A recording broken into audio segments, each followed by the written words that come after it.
السلام عليكم ورحمة الله وبركاته. مدحدي dalalka islaamka meel laga sar male xaaladuna waa xuntahay kadib markii wax walba oo ay la saxiixdeen Trump oo Netanyahu u doomaray gabi ahaanba uu bedelay. Arrintan waxa ay haystaa saxaafadda dalalka islaamka oo dhan gaar ahaan waxaan fiirin doonaa maanta Al Jazeera oo ka hadlaysa arrinta la xiriirta wax ka bedelka qorshayaashii looga soo tagay madaxweyne Trump ee ahayd inuu ka saxiixo meesha bannaan ee Netanyahu kadibna la fuliyo. Haddaba isbedelka dhacay muxuu yahay?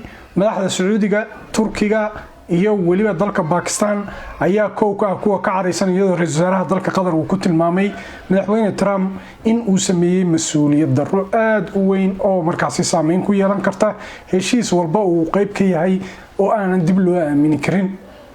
arrimahaas ayaynu fiirin doonaa caawa. soo dhawaada waa qaybta koowaad ee wararkeena. like muuqaalka share garee aragtida qaybta commentiga aad ma santaa asxaabteena Facebook soo dhawaada. sidaan idin sheegay qodobadii lagu heshiiyay madaxda dalalka islaamka oo ugu tunweynaayeen Turkiga, Pakistan iyo Indonesia, Saudi Arabia, Qatar iyo dalal kale oo Imaaraadku ka mid yahay fadhiyeen kulan ka dhacay dalka Mareykanka oo madaxweyne Trump uu la yeeshay.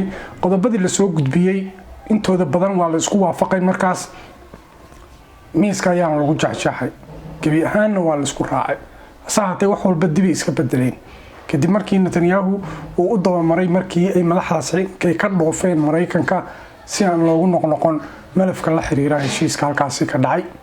haddaba waxyaabaha isbedelay ugu weyn waxaa ka mid ah qodob aan la aqbali karin kaasi oo ay Netanyahu uu saxiixday meesha anagu aan rabno kaliya ayaan Gaza ka baxaynaa inta kalena waa ku jireynaa.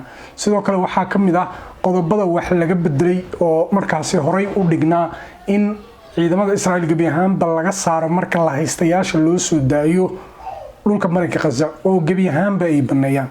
qodobkaasna waa la bedelay gabi ahaanba waxa laga dhigay Israa'iil dhiig badan baa meesha kaga daatay sida daraadeed meel loo ma socoto.